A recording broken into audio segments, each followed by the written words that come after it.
One of the caveats that I do have some personal information that I did get personally involved in was some information that had to do with the Stargates and Looking Glass, and more specifically the 2012 problem with those projects.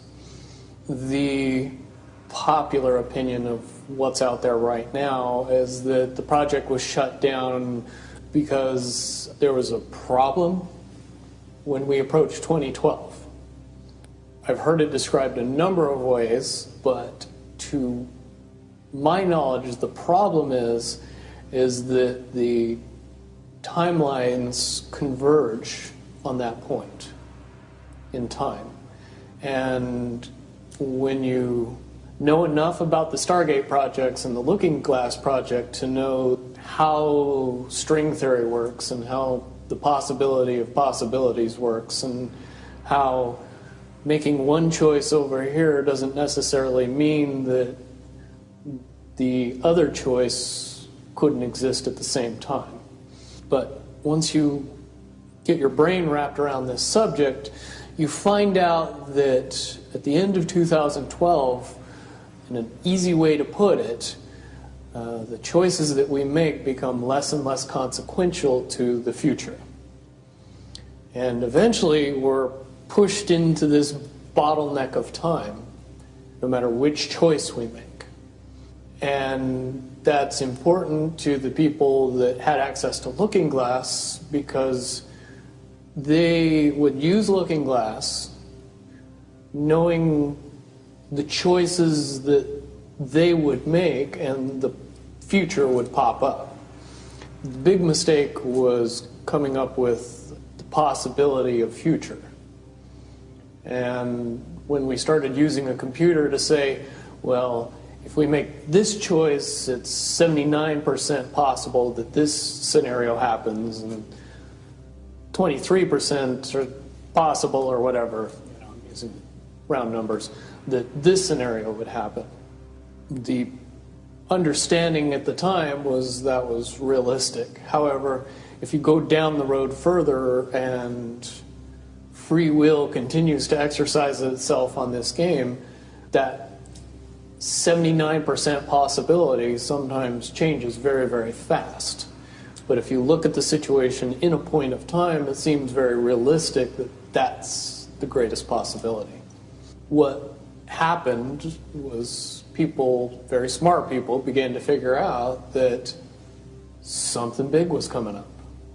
Something that made it so all the possibilities of all the future scenarios of any choice, any possibility that was fed in and observed through the Looking Glass inherently ended up in the same future.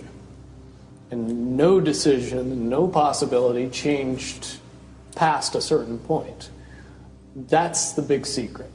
All possible timelines lead to the same basic set of history in the future. That is what sends everybody that has all of the information, that knows everything, into a blind panic.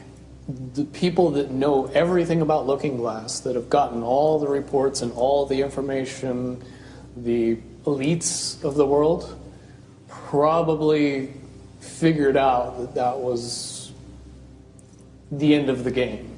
And nothing could be manipulated beyond that point. When I was in the military, it would have been before '97 when I got in trouble. One of my particular areas that I was amazingly intuitive about is problem solving / mission planning, or more specifically, taking a bad mission and fixing it. Certainly knowing how string theory and possible futures works makes it so you can work your mind very quickly to see the reality of what's happening and decide what decisions need to be made to change it for a particular outcome. At a certain point, after they're done hearing the computer tell them this is what's going to happen over and over and over and over again, all they become focused on is how do we fix it? What I do know is that I was called in and asked to solve this problem, this timeline contraction problem. And I eventually did my due diligence and did all the investigating and basically only had one piece of information, and that was reinforcement. The computer's right. The timelines will contract down to some inevitable thing. There is an inevitable event. It's been forecast, it's been predicted, it's been fed to us in a slop trough of what they want us to believe will happen. They don't actually have control over what happens. They only have control over the reaction, and it seems that no matter what they try to do to cause their desired reaction, it's going to have an opposite effect. Much, much easier for me to explain today what that process is as opposed to back then. If I had to give it a name, I would say it's the awakening process. It's an evolution of consciousness that cannot, will not, and no matter what decisions or possibilities are injected into the equation, eventually it all resolves down to us all learning the truth and becoming aware of this massive dam of lies that has been built that keep us from knowing massive volume of information that we should otherwise possess. Essentially what happened with Looking Glass, not only did they not want people to use it anymore because they knew it was just going to burp out the same thing, but at the same time they didn't want anybody else to know what it was saying, I'm sure. Because that information was of a monumental concern when I was in the military about how to prevent this inevitability. Now, at first I thought it was end of the world. Now I see end of the world as end of their world. The biggest cherry on top of all this conversation would be a synopsis to say that if I could convince everybody out there that for all intents and purposes, what we believe to be true eventually becomes true. If somebody convinces us that a major disaster is going to happen in the very near future, a major disaster happens in the very near future. If we don't buy into that fear and accept that there's really nothing that we know is going to happen, and accept of whatever happens, that makes the convergence of the timelines happen as naturally as possible. Any attempts to try to go away from this one inevitable conclusion, I again see as a new beginning, an end of this reality, the beginning of something that we can't even possibly understand based on the level of our beliefs currently. But when all that information comes flooding out, there's going to be no denying what's true and what's a lie or what's illusion. Basically what we're experiencing right now is two master chess players sitting at the board. And one of them looks down at the board and sees that he's in checkmate in 7 moves.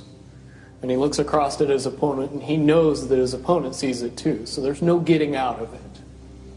So at this point, the loser can only prolong the game. Both players know the game is over. It's only a matter of time before he does this, and then you're forced to do this, and then he's forced to do this, and eventually checkmate.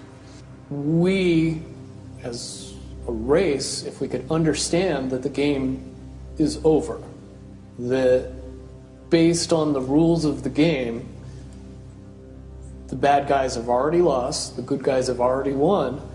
Yes, there's moves left on the table, but those moves are being forced by the player that is going to win. The only way that checkmate can't happen is if the player that's winning makes a mistake. But from all of the information that I've gathered, all of the information that's been given, all of the information that's been vetted to me, it seems pretty obvious that the good guy player on the side of the chessboard knows exactly what has to be done to win the game. And so at this point, any mistake would be all but impossible. But again, you really have to understand the game to know that the guy that's losing is lost. And I'm sure most people sitting watching a chess match between two advanced chess players know the game's over long after the two players know it's over, because they can't see the board and see that there's only 7 moves left.